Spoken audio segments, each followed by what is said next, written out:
تفضل. أعوذ بالله من الشيطان الرجيم. بسم الله الرحمن الرحيم. الحمد لله والصلاة والسلام على رسول الله وأشهد أن لا إله إلا الله وحده لا شريك له وأشهد أن محمدا عبده ورسوله. قال تعالى واعتصموا بحبل الله جميعا ولا تفرقوا. أمي الله تنو الله بني تنو كاكا كسولي أني كسي وتمان يسيان كرابايما وأمي شريعة كفوكو مساورتي ميغان كباتو تير لا فناكر على كلين أو شريعة يمبالا كفوكو محمدي على كاتشيدين ولا كجونديدو بعد إسلامه نكمينا إن شاء الله سنة TV كونغان في Mali, Bamako, Niwatina, Kabin, le 8e mois 2018. Amena dakunya dama mi lase ne foloma ani ambade islamoma obina boli nyongo mine kam obina boli alakira sallallahu ta'ala alaihi wasallam ataraka dinato ambolo tugumina wala barelay wala waliyali nyuma dakunya dama abina boli odeka no de dina yɛrɛ hakika ye ka baara kɛ ni Allah subhanahu wa ta'ala aka Qur'an ayanw ye ka baara kɛ ni alakira sallallahu ta'ala alaihi wasallam aka tagabolo ye no ye aka sunna ye ala ko ma Qur'an kono soto Ali Imran ayan kɛmɛ ani ayan 7 ay mun fɔ n baden a ko kan ɲɔgɔn minɛ ni ala ka juruba kelen aw kana farafarali société aw société fanga dɔgɔya farafarali a bɛ du fanga dɔgɔya farafarali abe jamana fanga dɔgɔya farafarali abe diinɛ fanga dɔgɔya abe kɛ sababu ye jugu bɛ fɛrɛ anw ma abe kɛ sababu ye fanga tɛ kɛ anw na tun hali ni anw ka ca ka jɔ anw jugu ɲɛfɛ k'anw ka diinɛ ta ɲɛfɛ bari silamɛw ala de fɔ ɲɛna ko anw ka kɛ kelen ye anw ka ɲɔgɔn minɛ ni ala ka juruba kelen ye anw minnu ko anw ye silamɛw ye anw ka ɲɔgɔn minɛ ni la ilaha illallah muhammadur rasulullah ni ni anw bɛɛ lajɛlen ka nationalité ni ni anw bɛɛ lajɛlen k'anw kɛ fa kelen k'anw kɛ ba kelen ni de bɛ kɛ sababu ye ni ni aw an bɛ taa ɲɔgɔn sɔrɔ Allah subhanahu wa ta'ala a ka kelenya so kɔnɔ n'o de ye tawhidu ye bari e ka dɔn alakira sallallahu ta'ala alaihi wasallam a ye diinɛ labaara cogo min na a taa kuma fɛnɛ selen a ye anw fɛnɛ ladi ko anw ka diinɛ in to ale taara k'a to an bolo cogo min na ka a minɛ kɔrɔna ye anw bila yɔrɔ minnu na ani hadisaw inshallah mu fɛn minnu ɲɛfɔli anw ye hadisaw kɔnɔ ka baara kɛ ni o ye Ibn Kasir rahimahullahu ta'ala ale ye ɲɛfɔli kɛ ko ka ɲɔgɔn minɛ ni ala ka juruba kelen o ye ala ka layiru kan in de an ye layiru kan min ta an bɛɛ kelen kelen anw ni ala cɛ kɔn seriyalen bɛ ala ka keleya la kɔn seriyalen bɛ ko Muhamadu ala ka ciden anw ka ɲɔgɔn minɛ ni o layiru kan ba in ye sabu o de kɛra sababu ye ka anw kɛ silamɛw ye o de kɛra sababu ye ka anw bonya o de kɛra sababu ye ka anw kɔrɔta ka anw bɔ dɔgɔyalima bɛɛ lajɛlen na bari silamɛw o de bɛ kɛra sababu ye anw de bɛ don alijana kɔnɔ ka kɔn mandenw tɔw bɛɛ lajɛlen ɲɛ i n'a fɔ an ka kiraba yale fɛnɛ don alijana kɔnɔ ka kɔn kira tɔw bɛɛ lajɛlen ɲɛ bari silamɛw an ka ɲɔgɔn minɛ Allah subhanahu wa ta'ala ka diinɛ kelen ye anw ka kɛ jamakuluba kelen ye kama qala Ibn Mas'ud radiyallahu ta'ala anhu huwa al-jama'a yani wa'tasimu bihablillahi jami'a yaqul Ibn Mas'ud huwa al-jama'a ka ɲɔgɔn minɛ anw ka kɛ jamakuluba kelen ye anw kana farafarali comme an bɔra k'a fɔ a ma y'an ka diinɛ ma a ma y'an ka sigida ma alakira sallallahu ta'ala alaihi wasallam a bɛ mun de jira anw na fɛnɛ o de filɛ wal i'tisam bil kitab wa sunna wa at-tamassuk bihima ala fahmi as-salaf as-salih wa hum as-sahaba wat tabi'una lahum bi ihsan wal a'immatu al-muslimin bade islamo ani ka ɲɔgɔn minɛ ala ka juruba kelen n'an y'a lajɛ tun a bɛna mun de bɛna bɔ a kɔnɔ kuma in bɛna mun de wolo o de filɛ ka ɲɔgɔn minɛ an k'an ka diinɛ ta kitabu y'an bila yɔrɔ min na n'o ye kuranɛ ye ani alakira sallallahu alaihi wasallam a tun b'a kɛ cogo min na n'o wele arabukan na ko sunna sunna kɔrɔ ye ko tagabolo sunna kɔrɔ ye ko kira tun bɛ a sɔnna min ma a tun bɛ min kɛ wali a ye min fɔ wali mɔgɔ wɛrɛ ye min kɛ ni kira sɔnna k'a fɔ ko nin fana ka ɲi a la o de ye yani alakira ka sunna ye alakira dinɛ in baara cogo min o y'a ka sunna ye as min fɔ ɲɛna ko an k'o kɛ o y'a ka sunna ye wali mɔgɔ wɛrɛ y'a kɛ wa kira ma o tigi bali o kɛli ma a kɛra ɲɛna wa a sɔnna o tumana ko bɛ wele ko alakira ka tagabolo n'o ye arabukan na ko sunna bari silamɛw o de ye dinɛ hakika ye kuranɛ ye min fɔ ani kira ye min fɔ ɲɛna an b'a lajɛ Alahu subhanahu wa ta'ala a ka kiraba in kɔfɛ jɔnnu tugula a la sahaba ɲumanw olu fana ye dinɛ la baara cogo min na alakira alayhi salatu wasalam a b'a ka hiji laban kɛ don min sahabaw wulila ka bɔ villagew la ka bɔ dugumisɛnninw na ka na fara madinakaw kan ko n bɛ n profiter ka taa n ka hiji fana kɛ ni alakira ye sallallahu alayhi wasallam belebele tun bɛ san 60 ani san 3 mɔgɔ minnu farala kira k'a dɔn ka taa hiji kɛyɔrɔ in na cɛw ani musow la a taara bɛn mɔgɔ 100 ni mɔgɔ 20 ba mugan naani ɲɔgɔnna ma ninnu de bɛ wele ko alakira ka sahabaw minnu ye kira ye ka tugu a kɔ ka da kira la ka tila ka sanu o limaniya nin ye olu de wele ko kira ka sahabaw nka minnu ye kira ye ka don silamɛya la silamɛya tiɲɛni kama olu tɔgɔ wɛrɛ b'olu la u bɛ wele ko munafiku olu se ka wele ko sahabaw ni cɛ o cɛ k'o la ko dɔw selila kira kɔfɛ ko kira ka sahaba dɔw taara jahanama kɔnɔ i ka dɔn ko nin tigi ye sahaba dɔgɔyala kɛlɛ ye nin tigi ma foyi faamuya alakira ka sahabaw ka ko la sahaba de ye mɔgɔ ye maa min tugula kira kɔ ka sa k'a to o limaniya in kan ka kira kanu to a dusukun na ka diinɛ labaara komi kira kɛ cogo olu wele ko sahabaw mais minnu y'a ye ka don diinɛ la yaasa ka diinɛ tiɲɛ wali ka don diinɛ la ka tila ka bɔ diinɛ la olu tɛ wele ko sahabaw a dɔw selila kira kɔfɛ a dɔw ye kuranna yɔrɔ dɔw durusi mais o tilala ka bɔ i n'a fɔ araja la ale tun bɛ seli kira ka misiri kɔnɔ sahaba kun don mais a nana bɔ diinɛ la ka taa fara musalimatu kɛzabu kan o tuma na ale sara k'a to kafiriya la a tun ye silamɛ ye mais a bɔra silamɛya la o tɛ wele ko mɔgɔ dɔ selila kira kɔfɛ ka taa jahanama kɔnɔ non a selila kira kɔfɛ mais a tilala ka bɔ silamɛya la n baden olu tɛ wele ko sahabaw kira ka sahabaw minnu tola kɔ fo ka taa se o saya ma olu fana ye diinɛ labaara cogo min na o bɛ wele fana ko kira ka sunna sabu olu ma kelen fara diinɛ kan olu ma foyi kɛ diinɛ kɔnɔ belebele ma min fɔ a la n baden silamɛw an b'a lajɛ sahabaw fana kɔfɛ maa minnu tugula sahabaw kɔ olu fana ye diinɛ in kɛ i n'a fɔ o ye sahabaw sɔrɔba kɛ cogo min na sahabaw fana y'a kɛ i n'a fɔ o ye kira ye o bɛ ka kɛ cogo min na wa tabi'una lahum bi ihsan maa wɛrɛw fana nana minnu fana tugula sahabaw fana kɔ dɔw fana tugula o kɔ diinɛ in taara o taga cogo min na kuranna ani hadisa o de wele ko alakira kan ko an ka ɲɔgɔn minɛ ni kitabu ye an ka ɲɔgɔn minɛ yani ni alakira ka sunna ba in ye sallallahu alayhi wa sallama bani islamu amina sur alakira alayhi salatu wassalam abe fendo fonyana ako an ka son ka tugu yelemba ko ale be ta ka yelemin to ambolo kira ka hijila bando ako ne bena ta ka yelemin to awbolo ni aw tugula o yelenin ko e ka do aw tefli abada o yelen ye jumɛn alakira ka sunna bayin alayhi salatu wassalam wa be kala ka jirawna tun ko meta ka yelenba fila to aw bolo nawi aw yɛrɛ minɛ aw tɛ fili ala ka kitabu ani ne kira ka sunna mbade wa kira bɛ tila k'e kanto tun a ko i k'a dɔn ni kitabu ba min filɛ nin ye ni kitabu ba in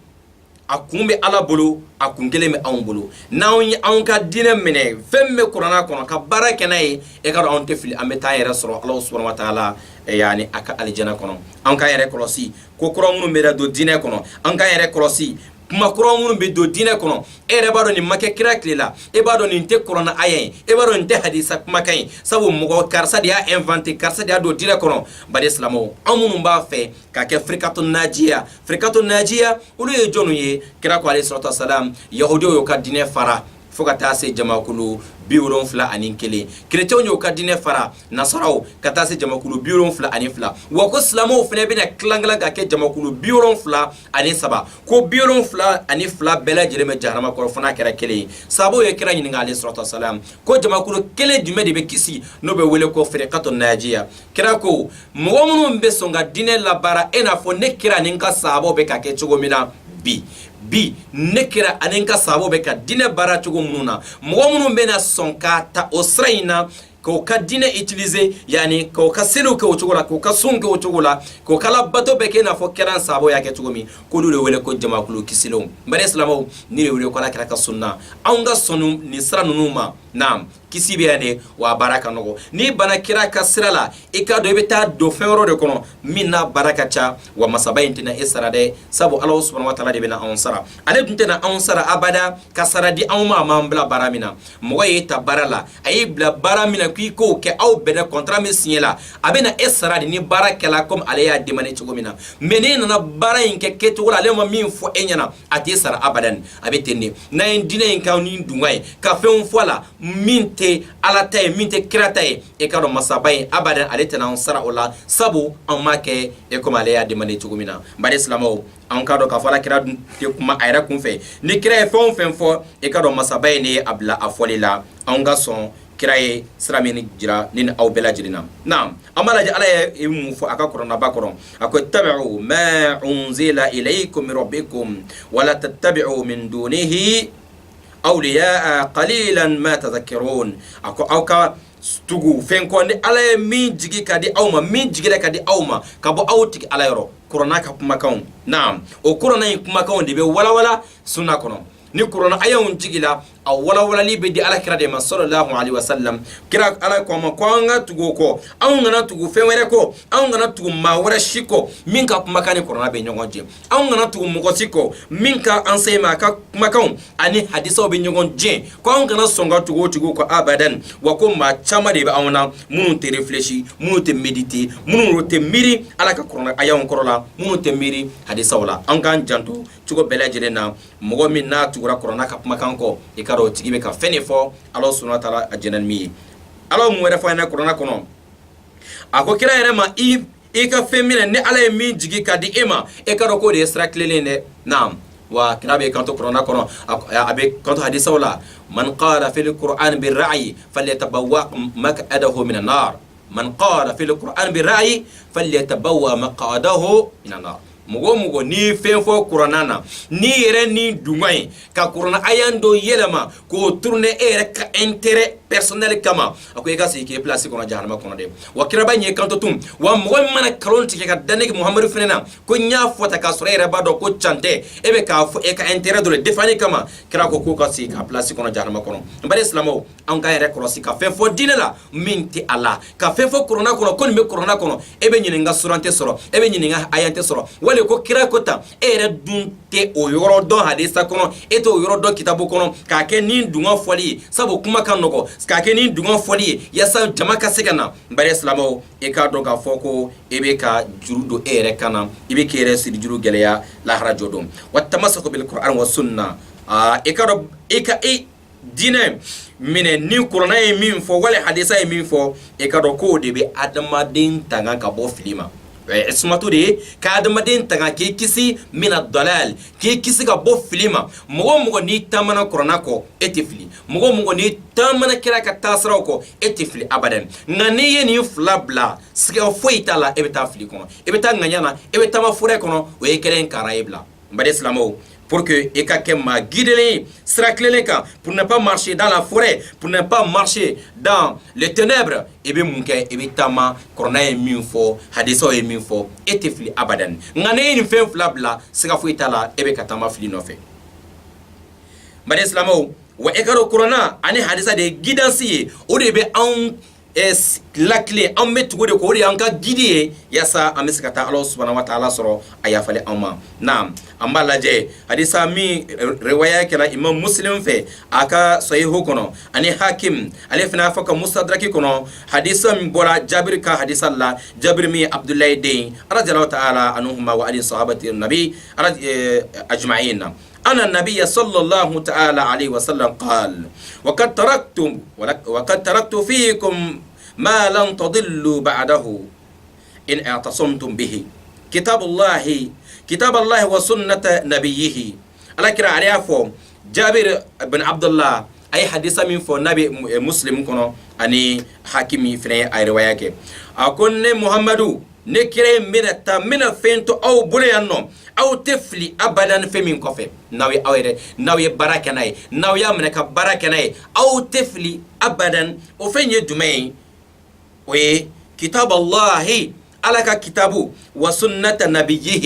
أن أكتشدين باي كرا أكن نبي نمان باين كا tagabolo aka sunna kira kabi maka ay dina la baratu gudme kabi madina ay dina la baratu gudme samunga ani sabayin kor ayo mike missiona ay kiriw tigɛ cogo jumɛn na ko n'an sɔnna nin fɛn fila in ma i k'a dɔn k'a fɔ ko anw tɛ fili abada nka n'anw ye kira ka taabolo bila k'a kɛ ko anw de kegoya la k'a kɛ sabu ko diɲɛ moderniser la anw bɛ nin bila wali ka kira ka baaraw kira ye fɛn minnu fɔ k'o kɛ ni fɛɛrɛ dɔw ye k'a essayer ka dogo fɛn dɔ kɔfɛ ni ka kira ka sunna k'a saboter i k'a dɔn k'a fɔ ko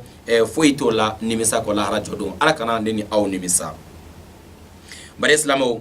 an b'a sɔrɔ alakira sallallahu alayhi wa sallam n'a y'a jira anw na k'a fɔ ko firikatu najiya maa minnu bɛ yen n'u bɛ kisi diɲɛ laban mɔgɔw la k'o ye mɔgɔw de minnu sɔnna ka diinɛ kɛ i n'a fɔ ale kira ale y'a kɛ cogo min na i n'a fɔ sahabaw olu ye a kɛ cogo min na ko olu mɔgɔw de bɛ kisi wa diɲɛ laban in na i k'a dɔn k'a fɔ kira fɛnɛ kumana diɲɛ laban mɔgɔw kan ko mɔgɔ minnu bɛna sɔn ka baara kɛ o cogo in na ka suna in ta ka baara kɛ n'a ye ko a na k'i n'a fɔ maa min ka tasuma kisɛ minɛ a tɛgɛ kɔnɔ ko a bɛ taama ka ji tigɛ n'a ye n'i ye ji tigɛ i bɛ taa tasuma ye a bɛ t'i mako ɲɛ ji kɔfɛ nka tasuma in pour que ka se ka ji tigɛ n'a ye a fɔ i ka fɛn dɔ supporter dɛ a b'i tigɛ jeni wa n'i ma se k'o muɲu tasuma in b'i tilela ka bɛn ji la o bɛ tasuma ko balen n'i ye ji tigɛ tuma min na nɛnɛ b'i faga i ka dɔn diɲɛ laban in na anw ka diɲɛ laban in waati in na ko ni mɔgɔ o mɔgɔ sera k'ale kira ka sunna ɲɛnamaya k'ale ala kira ka sunna minɛ ka baara kɛ n'a ye hadisa dɔ la ko shahidu 100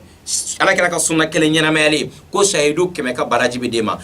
riwaya wɛrɛ la i n'a fɔ a nana abu hurairata ka hadisa kɔnɔ cogo min na ko shahidu kelen ka baraji bɛ ye n'i sera ka sunna kelen ɲɛnamaya a mana kɛ fila fɛn o fɛn shahidu kelen ka baraji e ka dɔn o ye alijana de ye shahidu kelen ka sara o ye alijana de ye ko nin bɛ sɔrɔ mun fɛ ala kira ka sunna ɲɛnamayali wa kira ka sunna dɔ détruire fɛnɛ e ka dɔn ka fɛnɛ kɔlɔlɔba de b'a la ala kira y'a fɔ alayhi salatu wasalam kullu ummati yadkhuluna aljanna illa man aba kira ko ne ka mandon bɛɛ lajɛlen bɛ don alijana kɔrɔ fo ni maa min bana sahabaw k'i la wa man ya aba ya rasulallah sahabaw k'a ma ya rasulallah jɔn de bɛ sɔn ka ba alijana doli ma qal man ata'ani dakhala aljanna wa man asani faqad aba a ko ni maa min tugula n kira kɔ ni maa min sɔnna ka tugu ne ye n sen da yɔrɔ min na ka sen da yɔrɔ la ne ko ka diinɛ kɛ cogo min na maa minnu sɔnna o ma e ka dɔn k'o tigi bɛ don alijana kɔnɔ wa man asani nka ni maa min banna o ma maa min mana ne kira sɔsɔ ne ko an ka taa sira min fɛ e ye tɔgɔ wɛrɛ sɔrɔ k'a fɔ o sira kɛra mɔgɔw la ne ko ni mɔgɔ min ye o comportement ta e b'o tigi nɛni e b'o tigi kɛ yɛlɛbɔ fɛn ye e bɛ o tigi kɛ tɔgɔ bɛɛ lajɛlen fɔ o tigi ma ɲinja natɔla filɛ nin ye dɛ o bɛ ni minnu y'o ka fini kɛ cogo dɔ la kira ye min fɔ fɛn dɔ bɛ fɔ o ma minnu ye fini don cogo dɔ la kira ye min fɔ wali kɔrɔna ye min fɔ e b'o kɛ yɛlɛbɔ fɛn ye e ka dɔn k'a fɔ ko o tigi balen bɛ ale ala kira ka sira ma wa a bɛ ka mɔgɔw décourager fɛnɛ k'ale ala kira ka sira ta fakadi aba ko tiɲɛ yɛrɛ la o tigi de banna alijana doli ma sinon ko ale ka mandon bɛɛ lajɛlen bɛ don alijana kɔnɔ ala ka ne ni aw kɛ alijana denw ye ala ka ne n'aw kɛ mɔgɔ ye minnu bɛ sɔn ka tugu ala kira ka sira sanuma in kɔ n bari silamɛw an b'a lajɛ ala kira ka hajjatul wada a ye hiji kelen min kɛ a ka hiji laban in n'o kɛra k'a sɔrɔ tuma min na a ka madina sigi n'a sera san 10 belebele ye kuma jumɛn fɔ n bari silamɛw silamɛw jɔlen bɛ k'a lamɛn ala kira ye kutuba kalan a ye discours kalan a ye wajuli kɛ arafa kulu k'a dɔn a b'a ka alqaswaw kan n'o y'a ka ɲamɛba in ye o ɲɛsinnen bɛ o bɛ ka disi da kulu kan kira kumana silamɛw ma a bɛ ka i kanto aw ka diinɛ ɲɛɲini parce que kuma dɔ la nin bɛ kɛ hiji laban ye kuma dɔ la nin ye siɲɛ laban ye ne ni aw ka ɲɔgɔn sɔrɔ nin kɛnɛ ɲɔgɔn in kan aw ka lamɛn aw ka ci lase mɔgɔw ma minnu ti yan aw ka lamɛn aw ka ci lase mɔgɔw ma minnu ti yan o don in na kira ye kanto silamɛw ma ko jibirila jigila sisan ko ko mɔgɔ mɔgɔ bɛ jɔ arafa kulu sanfɛ ko ala yafala bɛɛ lajɛlen ma Umar ibn Khattab teliyala ka na a ɲininka ko yala anw minnu bɛ bi anw dɔrɔn ko don wa tari mɔgɔ wɛrɛ minnu bɛ na an kɔfɛ kira ko ɔhɔ aw minnu bɛ bi aw sen b'a la fɛn o fɛn bɛ na kɔfɛ fo ka taa se lahara jɔ dɔ ma fɛn o fɛn bɛ jɔ arafa kulu sanfɛ ka arafa do heji kɛnɛ kan a ko i ka dɔn k'a bɛɛ lajɛlen ka jurumu bɛ yafa ka ban ya rabbal alamin ala k'o nɔgɔya ne ni an baden silamɛw bɛɛ lajɛlen surtout an balima minnu bɛ heji kɛnɛ kan nin waati in na n baden silamɛw o yɔrɔ kelen na kira a ka kuma babaw la a kumana sunna kan a kumana ala subhanahu wa ta'ala ka kitabuba in kan bari a ye kutuba kala don silamɛw ɲɛ bilenna a ye kutuba kala don silamɛw dusukun ɲigila jigila a ye kutuba kala don fo a kɛra dɔw kɔnɔ ko ka ne diɲɛ wuli yɛrɛ kuma ma surun dɛ a ye mun de fɔ faqal usikum bi taqwallah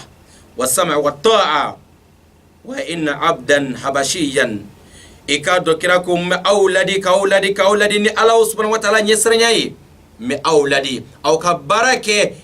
kasra ala nye ni manke ala bina nyangata aw ka jurumu fne ye ko toy ala nyesranya kama aw ka yere kolosi janama dolila aw kasra Allah subhanahu wa ta'ala nye mawladi ni ala nyesranyai akala ka mundaka ani aw kallamelike ani aw ka son katu aw ka nyamugo ko aw ka nyamugo lame katu aw ka nyamugo ko aw be barada mununa nyamugo lame e ka tugu ako ebe sigida mina kabila tigi lame e ka tugu ako ebe ka quartier e ka kinyamugo allame aw ka tugu ako jamana tigi aw ka lame aw ka tugu ako kirako ko hal nasro la e marabaga odon hal nasro jono jondo jume odon kama habasha no Ethiopie jon fima farafim olu de kinga arabu sengoro kuma dor halo kunto jate ko hal na kera jon fima mi bola habasha ko no de aw ka maratigi aw ka sonka lame wa aw ka tugu ako ni kera ka sunna do an ga yere kolosi fon fe fitna an ka yere kolosi kera bayin ko alayhi salatu wassalam al fitnatu naima la'natullah ala man ayqazaha fitna daleba be ka sunno ala ka danga be cheka ala ka danga be musoka mogo mi fitna lakunu an ga yere kolosi an ga kera ka sunna na ka barakane an kara fitna lakunu an ga nyemo lame an ga tugo ko an ga na fitna lakunu hal ni ibolo ko ka fsane ka nyemo goy an tanga le be ki marabi allah me kara fitna lakunu do be ka fitna lakunu o ka intérêt personnel no fe an ga jamana intanga an ga sigida intanga an ga na fitna lakunu an me kala fulu lan watina an ga jamana an ga blanye fe an ga dugo kan ga jamana be skata nyefe an ga jamana bla digan ko intérêt personnel nyinni kama bare islam ala ya lati ko che o che be jamana mara ite sa bara ni mo jamana mara an kana pressé an ga doma an ga na pressé an ga doma kan ga jamana bla digan ko bare islam fitna lakunu baga o madi ala kraye e ka do fene o e fit e sunna fene la gusiri doy e ka do ka son ka tuwan kan ga nyemo lame o here bade an bela jelema ay muntu wala bare islam wati bina jo ni yorena ay kuma do fara akan nawi o lameli ninke katugu aw ka nyamugo ko ka kuma kan lame ko hal na tigi kera joni wallahi aw ka ka do ko be ke here chamade ka nyesi an bela jelema waye mu wala tugala fa alaykum bi sunnati ay mu fo ako nekira ko fe netalen ko fe ako bina munye fasayara ikhtilafan kathira aw bina tabulu chama de yi aw bina farfarani chama de yi bebe gloki bugabla be woshileno koni tay che karsate kaloy ne bel jena koro karsate al jena koro al jena on tay karsate be kishi kuy beno farafalay chama ne kira ko fe wa ko wati na nos main sela ina fami wati nabi fa alaykum bi sunnati wa sunnati al khulafa'i al muhtadin yani wa sunnati al khulafa'i المهديين الراشدين تمسكوا بها وعضوا عليها بالنواجذ كراكو نو واتين سلا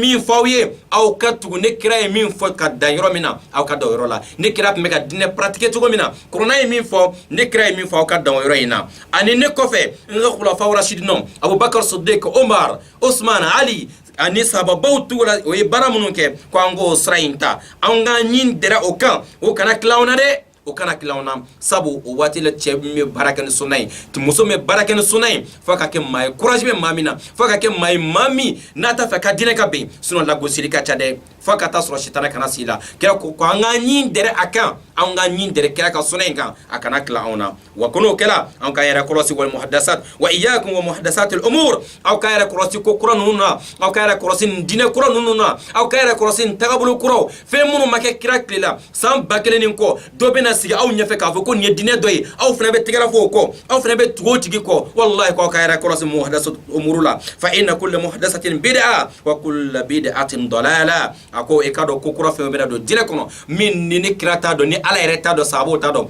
ko e flidi wa fili bela jere mo kosma ka tasma kono de ala kana ke ma fili bal tiyoye ala kana ke ma we munu be son ka kira ka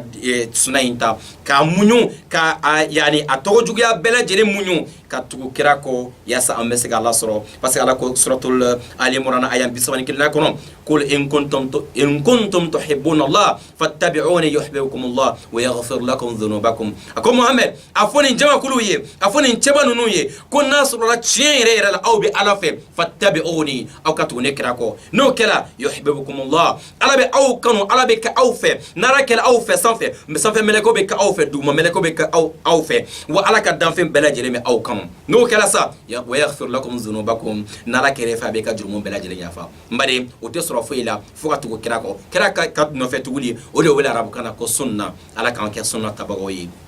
ala kan ke mugoyi munu meso insha Allah ta'ala ka ton ka dan corona e min fo ka dan corona e min fo hadisa ye mun fo biiznillahi ta'ala abal maki abubakar siddiq sangari inshallah mi sigiro bena gabon libreville ni wati na mali sigila amanya la fe alaka nin aw nafani ni wa hadha wa akhiru da'wana an alhamdulillahi rabbil alamin Sunna TV a directeur ana a direction ambe folika belajeli alaka ni aw belajeli korota sunni radio so télé so min to dala alaka ka sunna bayna ya rabbal alamin ni prévu bade la radio ni bajira ka foko ni télé so yin sigi ko ka kira ka sunna nyinamaya sunna nyinamayali ya rabbi alaka baraji de an belajeli ma fon fe meke sobe kan télé so yin korota alaka na nasa aw belajeli wa hadha wa ila liqa kam bi mawara insha Allah